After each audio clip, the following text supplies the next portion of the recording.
Lo que nos faltaba de los linfocitos T para entrar al tema de coagulación, que ahora vamos a hacer una introducción sobre todo lo que les decía de la fijada de la coagulación, que es lo que puede ser un poquito más complicado de entender. Y el lunes ya terminamos con lo que es el tema de coagulación, que es el último tema de fisiología de la sangre, que es hasta donde entraría su examen el día jueves.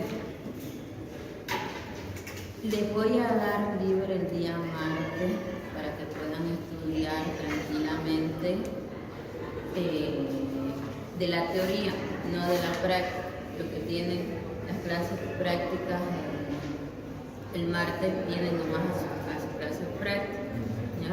Pero la teoría sí que lo voy a liberar para que puedan estudiar y prepararse mejor para el día jueves, que ya nos iríamos directamente al examen. El lunes sí vamos a pasar clase, ¿ya? Entonces, repasando un poco lo que vimos la última diapositiva de la anterior clase, existen tres tipos principales de linfocitos T: los linfocitos T colaboradores, los linfocitos T citotóxicos y los linfocitos T reguladores.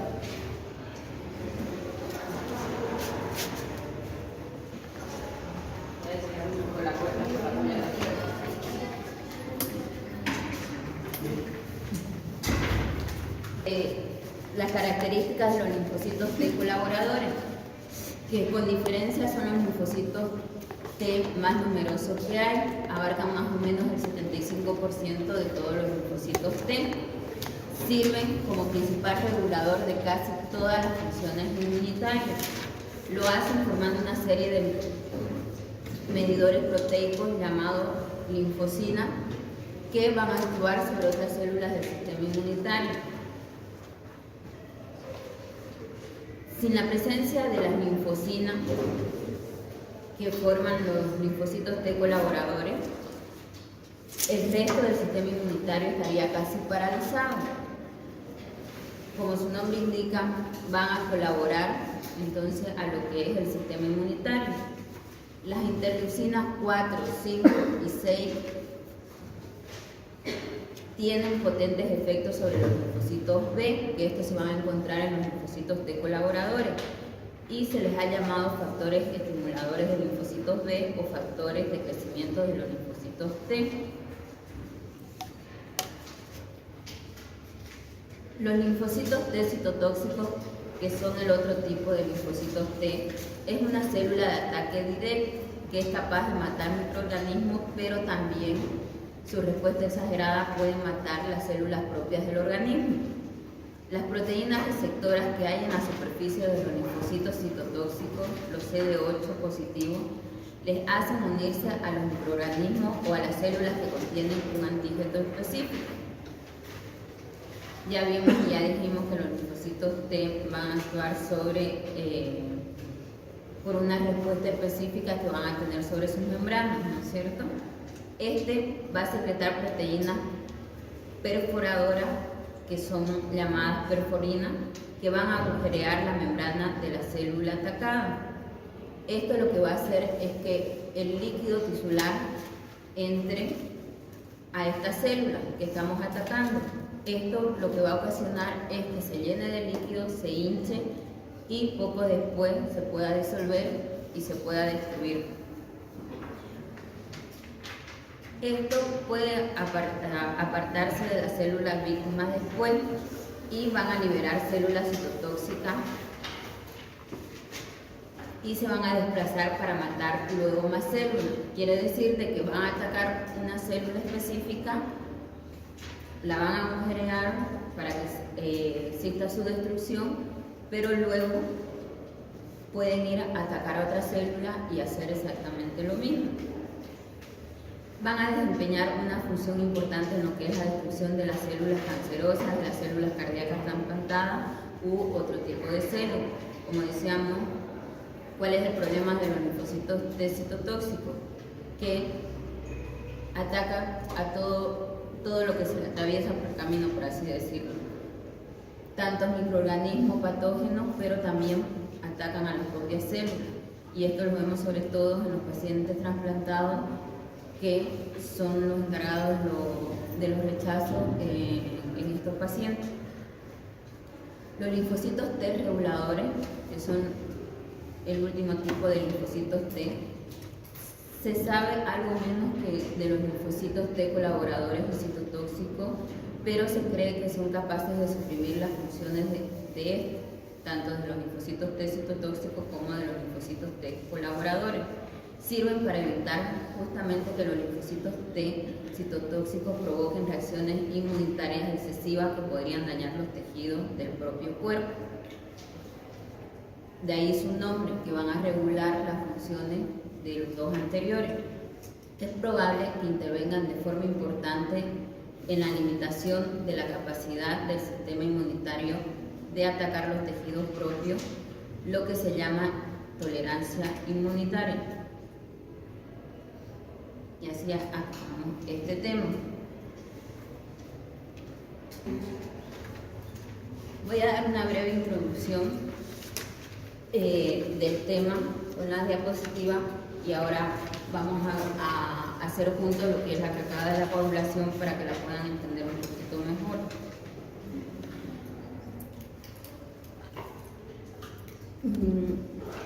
¿Qué va a ser la hemostasia? La hemostasia tiene una serie de acontecimientos que se van a desencadenar siempre que se corta, se rompa o se destruya un vaso sanguíneo. Lo va a hacer a través de distintos mecanismos. Su objetivo y su función va a ser parar el sangrado. Entonces, la definición de hemostasia, si quieren, es parar el sangrado del vaso sanguíneo que está dañado. Lo hace primero provocando una vasoconstricción de ese vaso para disminuir lo que es la luz de ese vaso e intentar que disminuya un poco ese sangrado. Luego, si esto no es suficiente, va a haber una formación de lo que es el tapón de las plaquetas con su respectiva adhesión plaquetaria, la migración de las plaquetas hacia esta zona. Si esto no es suficiente para controlar este sangrado, va a haber una formación de un coágulo sanguíneo como resultado de la coagulación sanguínea, que ahí es donde vamos a ver lo que es la cascada de coagulación, que es para formar justamente ese coágulo sanguíneo. Y por último, vamos a tener lo que es la proliferación final del tejido fibroso en el coágulo sanguíneo para cerrar el agujero en el vaso de manera permanente. Se va a formar un coágulo de fibrina porque este va a ser más estable, más duro y va a permitir que ese vaso pueda sangrar y se pueda mantener esa cicatriz en el tiempo. Las plaquetas, aunque son la primera respuesta del sangrado, es inestable, es más lábil, se puede romper más fácilmente, por eso es que necesitamos el coágulo de fibrina para parar ese sangrado. Entonces,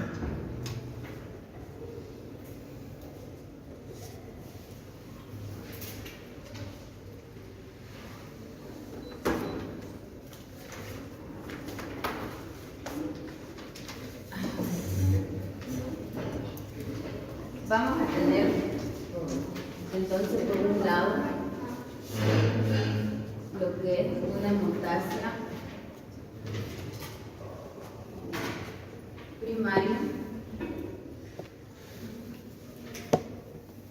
y luego una hemostasia secundaria.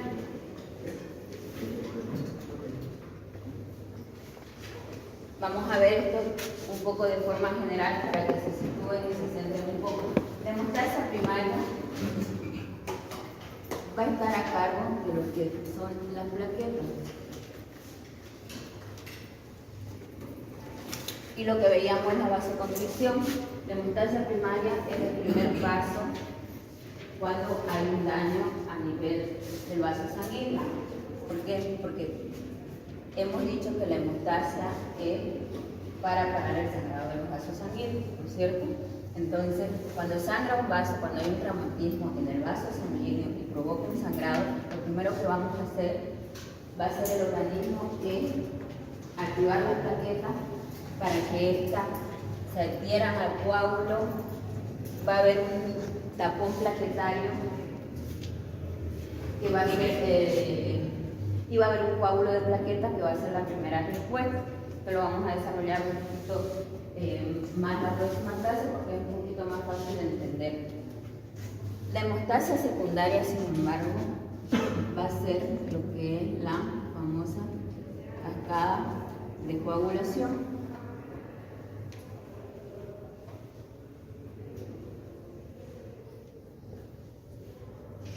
A través de dos vías,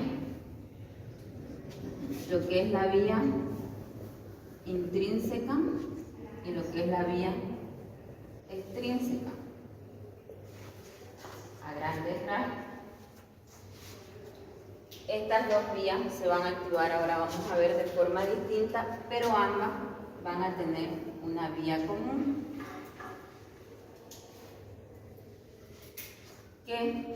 ¿Cuál va a ser su objetivo? Formar la fibrina o el tapón de coágulo más estable, que es el coágulo de fibrina, ¿no es cierto? Esto de forma general, para que se ubiquen un poco y sepan cuál es el objetivo. ¿Hasta ahí vamos bien?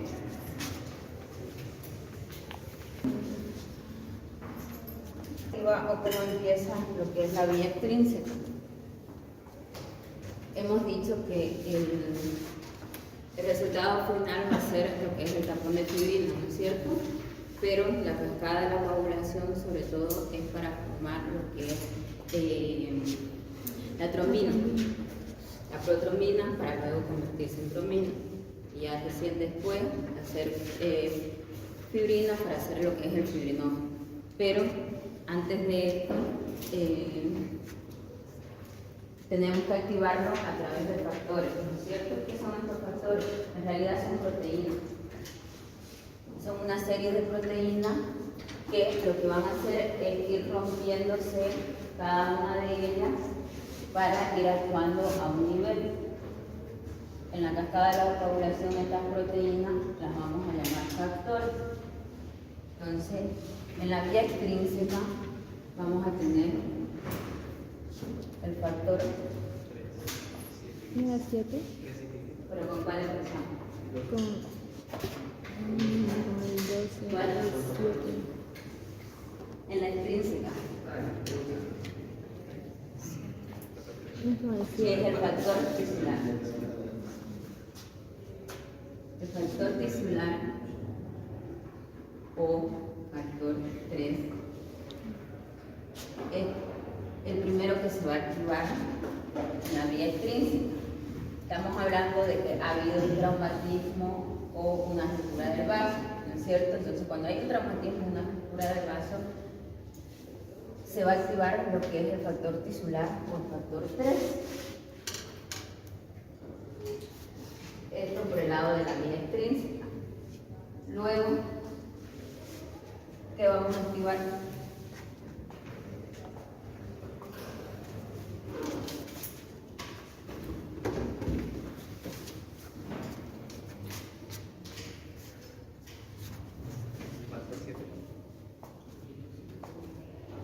Pero el factor tisular va a activar directamente al factor 7. Sí. El factor 7 va a estar aquí, sí.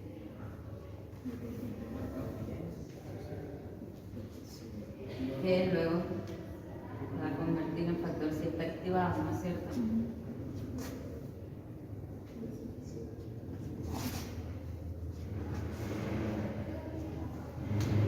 Por aquí, ¿qué va a haber?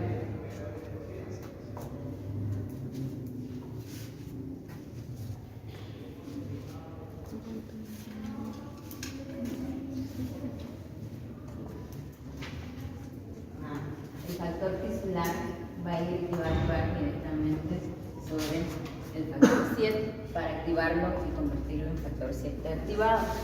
este factor 7 me va a activar a lo que es el factor 10. Que el factor 10 va a ser la vía común. Tanto a través de la vía extrínseca como de la vía extrínseca vamos a llegar a activar a lo que es el factor 10, que es el que luego va a tener una serie de desencadenantes. ¿Quiere empezar? Entonces, bueno, a este nivel la ventaja es que tenemos pocos factores para aprender que son los que se activan en general, que son el factor titular, el factor 3 y el factor 7, que va a activar luego lo que es el factor 10. Ahora vamos a ver los intermedios. En la vía extrínseca, ¿qué factor tenemos? El factor 12.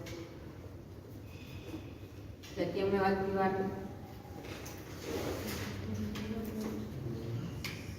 Al factor 11, que este me va a activar al factor 9, y esta aquí me va a activar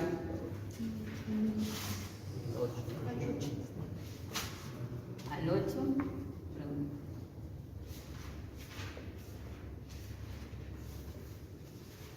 y este que me va a activar a lo que es el factor 10, ¿no es cierto?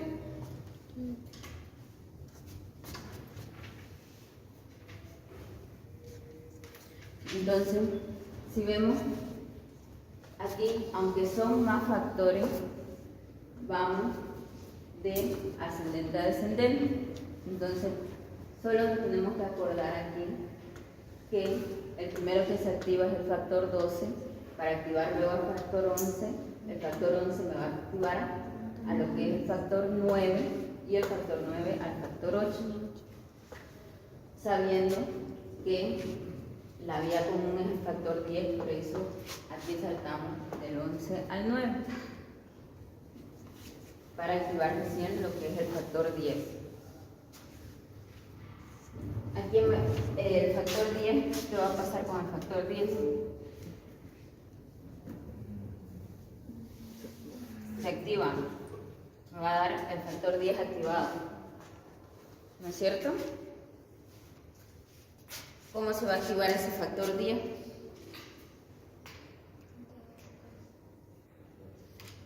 A través del calcio hay una serie de sustancias que me van a activar lo que es el factor 10, que uno de ellos es el calcio, pero hay otro factor también que me lo activa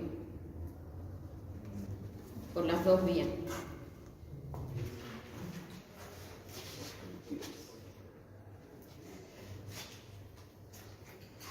El factor 5. El factor 5, tanto por la vía extrínseca como por la vía intrínseca, va a ser el que me va a activar lo que es el factor 10 para convertirlo en factor 10 activado. Hay unos fosfolípidos también en las plaquetas, que son los fosfolípidos plaquetarios, que también me va a activar lo que es el factor 10, junto con el factor 5 y el calcio. Son las tres sustancias que me van a activar este factor para convertirlo en factor 10 activado. Es el mismo factor, solamente que lo van a ver como 10A porque se activa. No es que sea ni otra sustancia ni nada, solamente que para formar lo que es la trombina tiene que estar activado. Entonces, una vez activado lo que es el factor 10,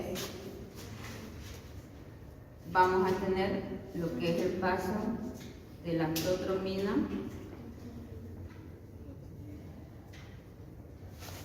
a lo que es la trombina.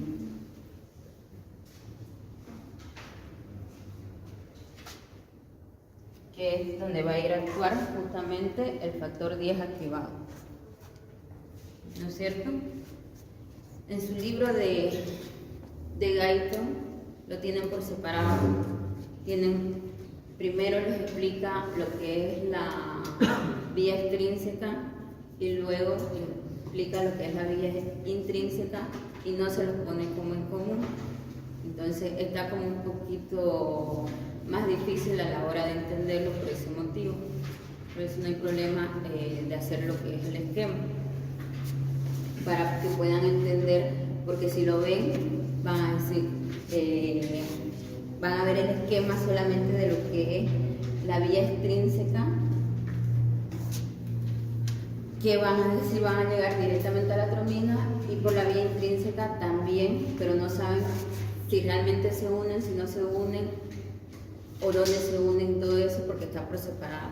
Actualmente es más didáctico y mejor hacerlo en un solo esquema. Tampoco habla mucho de la vía común, lo tienen muy por separado los dos. ¿Cómo se pueden acordar de lo que son los factores por un lado y por el otro? La vía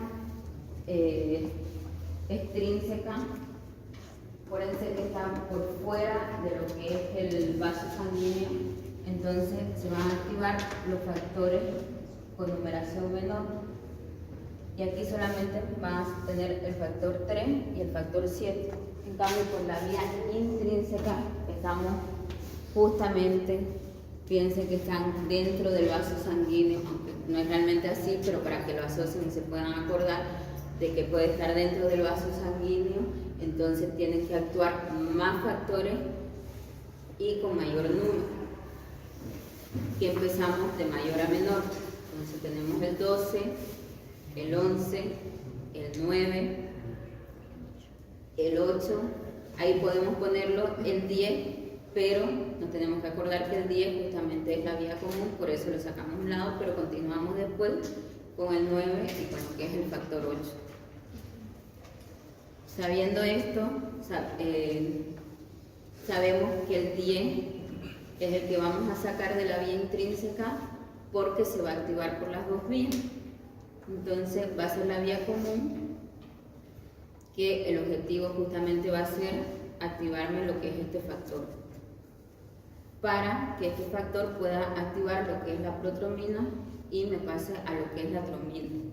¿Qué factor es?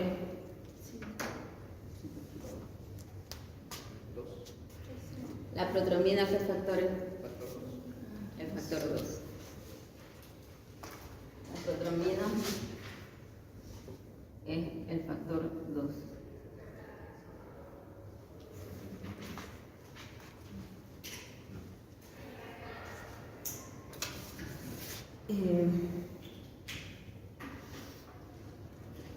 Una vez tengamos ya activado y formado lo que es la tromina, luego que sí, que esto sería la cascada de la coagulación, pero hemos dicho que es para un objetivo, ¿no es cierto? Que era formar lo que es la fibrina, ¿no es cierto? ¿Cómo se forma la fibrina? Así como tenemos una protromina, que es un paso justamente antes de la tromina, tenemos el fibrinógeno,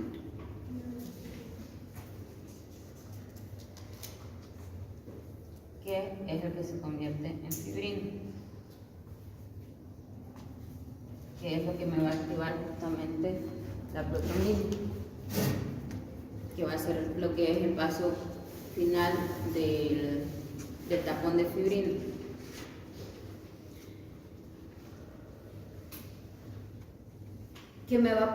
¿Cuál va a ser la función de la fibrina? ¿Por qué es importante todos estos pasos solamente para formar fibrina? Porque hemos dicho que las plaquetas son muy inestables. Las plaquetas en un coágulo tienen mayor riesgo de sangrado, tienen una vida media y no son tan estables como lo es un tapón de fibrina. Entonces, ¿qué me va a dar la fibrina? Estabilidad a lo que es el coágulo. Entonces, esa es su función principal, darme estabilidad al coágulo para que ese tejido después pueda cicatrizar, pueda tener toda la cascada inflamatoria también y pueda recuperarse esa pared del vaso. Es lo que me va a dar estabilización, es su función principal de lo que es la fibrina. El fibrinógeno va a tener también sus productos de degradación, va a tener va a ir a actuar también sobre las plaquetas para inactivarla y provocar una disfunción plaquetaria, pero su función principal es convertirse en fibrina. Entonces, todas estas cascadas, ¿para qué se hace? Solamente para formar lo que es la fibrina.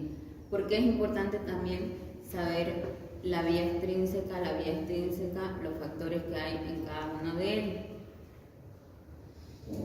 Porque el coagulograma, los valores que nos da un coagulograma es en base a esto. Tenemos dos grandes pruebas para ver si la coagulación de un paciente está funcionando bien o no. ¿Qué pruebas son estas? Los dos son tiempo, porque tenemos que ver cuánto tarda y qué tiempo actúa, porque todo esto no puede tardar mucho tiempo, porque si no el paciente entraría en un shock hipovolémico, ¿no es cierto? Esto tiene que ser cuestión de segundos, a lo mucho minutos. Entonces, por eso medimos el tiempo cuando queremos saber si la coagulación del paciente está bien. Entonces tenemos dos tiempos principales. ¿Tiempo es el día de coagulación? El TP, el tiempo de protromina, y el TTPA, el tiempo de trombocastina parcial activado. Si medimos el TP, el tiempo de protromina, ¿qué vía creen que es la que vamos a valorar? Extrínseca, ¿por qué? No sería la vía común. Vía común, vía intrínseca, vía extrínseca. La vía común, sobre todo, es un término más didáctico que hemos utilizado para poder explicar, que lo utilizamos casi todos por si acaso. Pero si ustedes ven la literatura como tal, habla de una vía extrínseca y una vía intrínseca. Entonces tenemos que ver una de las dos. Vemos lo que es la vía extrínseca. Aquí mide el TP. Entonces, por consiguiente, el TTPA me va a medir lo que es la vía intrínseca. El TTPA hemos dicho que es el tiempo de tromboplastina parcial activado. Una pregunta, ¿y cuáles son los requisitos para que se escoja una vía o la otra para formar la fibrina? O sea, ¿qué hace que el organismo elija la extrínseca o la intrínseca? ¿O funcionan los dos? Funcionan los dos. Aquí está el trauma o daño al endotelio.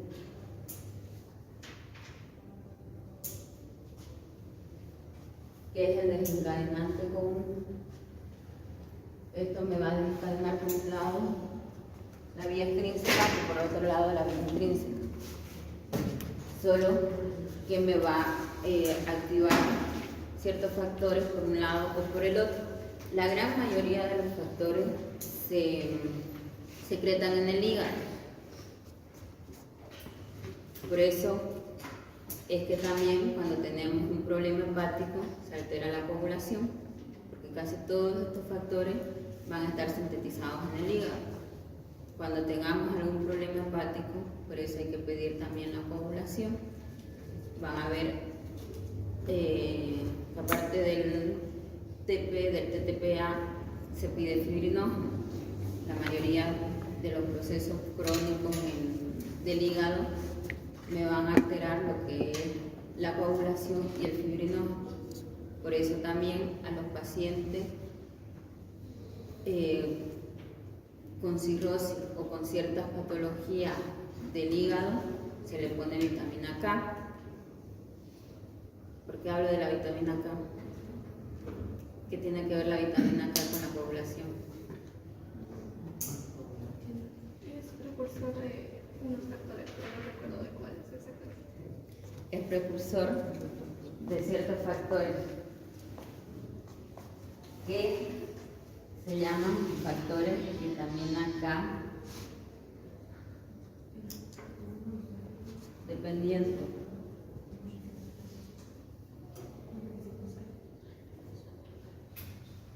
Y esto hay que aprenderlos de memoria, lamentablemente. ¿Cuáles son? ¿El factor 1? No. El tisular no. Es el factor 2, el 7, el 9 y el 10.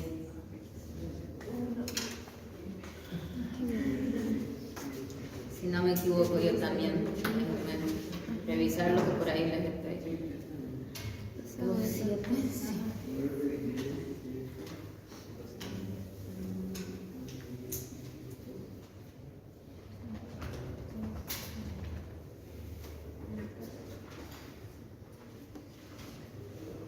Hay que aprendérselo como tal.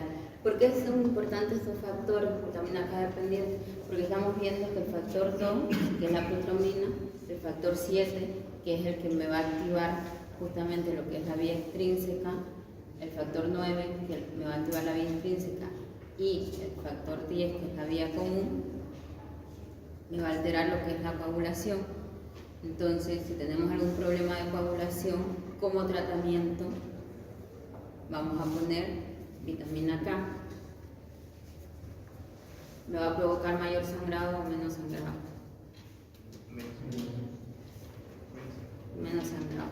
Para parar el sangrado, una de las conductas que hacemos de forma aguda y rápida hasta determinar por qué es el sangrado es poner al paciente vitamina K para ver si ese paciente cede o deja de sangrar, sobre todo porque ya sea que está alterada la vía extrínseca o la vía extrínseca, va a actuar sobre el factor 10, que es la vía común. Entonces, poniendo vitamina K, sabemos que va a ir a actuar sobre el factor 10 y me va a poder parar lo que es un poco el sangrado. Lo contrario,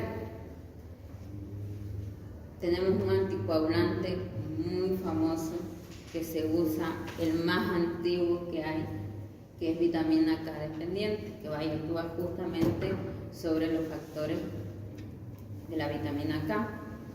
Va a inhibir no la vitamina K como tal, sino justamente la enzima que vaya a actuar, pero para recordarlo de forma más rápida y se lo explica mejor, se dice que va y actúa sobre la vitamina K, va y la inhibe.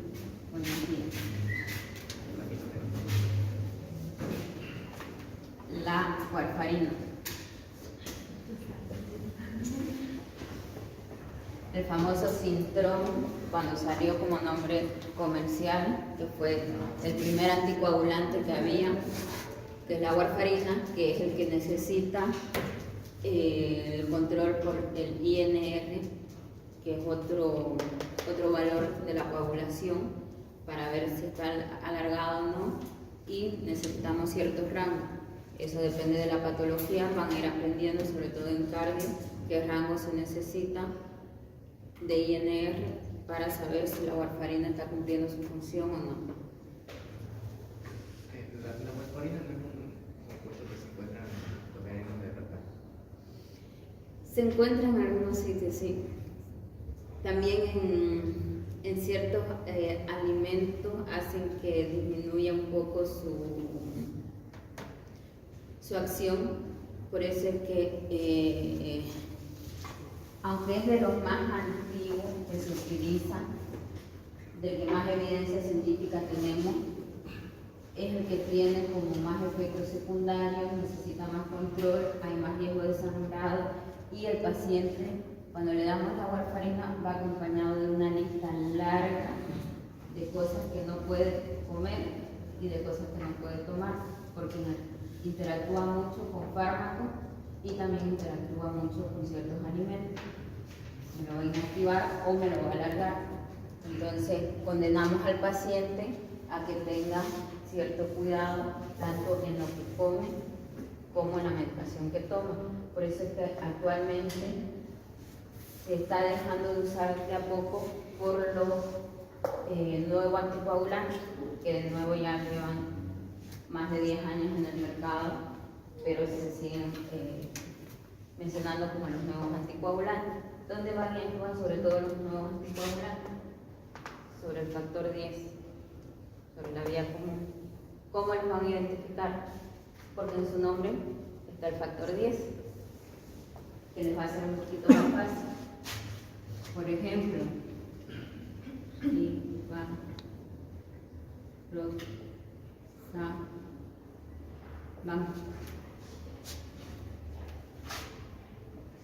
el apil, saban. Entonces, en su nombre,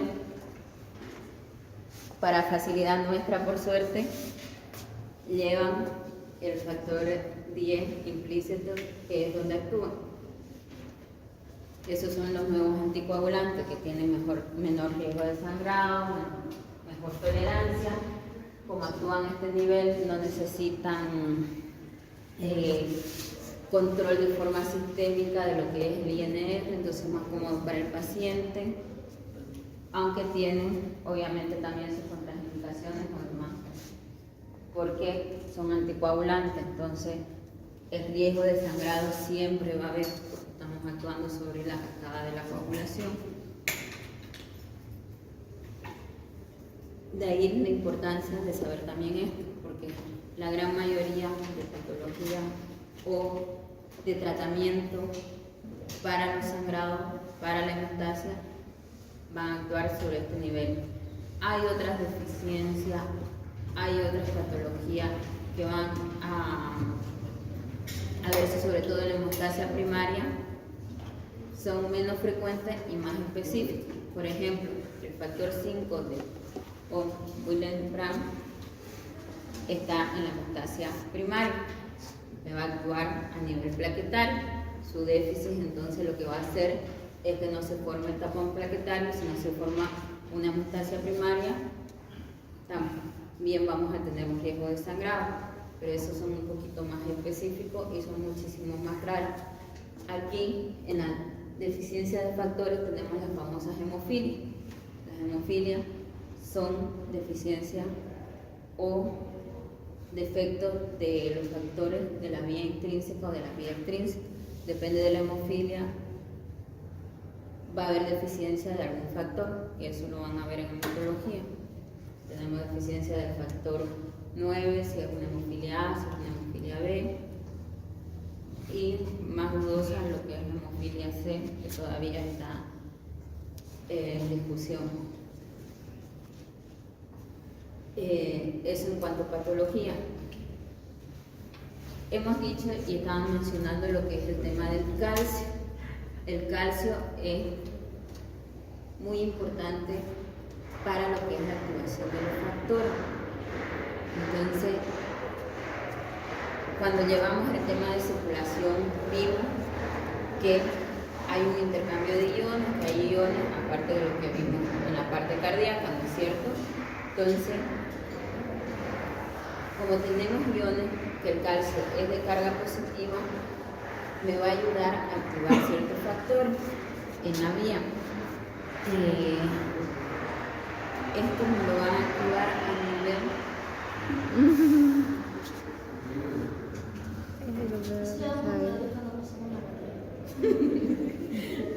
No sé en qué materia estarán. Parásito aquí. Infecto. Ah, están con Saavedra. Sí, que me dijeron que Saavedra en teoría pasaba en este curso, pero le dije nunca pasaba en este curso.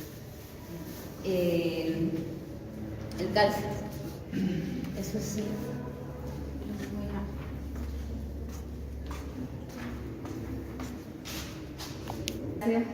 Me va a ayudar justamente, si se dan cuenta, acompañado de lo que es el factor 5. El factor 5 me va a activar el factor 7 activado para activarme el factor 10, el factor 9 para activarme el factor 10 y del factor 10 activado para activarme lo que es la cromina. Entonces va a estar alrededor justamente de lo que es todo el factor 10, que es la vía común de lo que es la cascada de la coagulación. Entonces el factor 5 va a ir acompañado también de la activación de lo que es el calcio. Y el factor 8 me va a activar el factor 9. No es viceversa, sino que el factor 8 me va a activar el factor 9 para que este me pueda activar lo que es el factor 10. Ahí habíamos explicado un poquito, hay un error que el que va a activar el factor 10 es el factor 9 a través del factor 8, como vemos allá, la activación del factor tisular del factor 3 que me va a activar lo que es el factor 7. Luego de otras sustancias,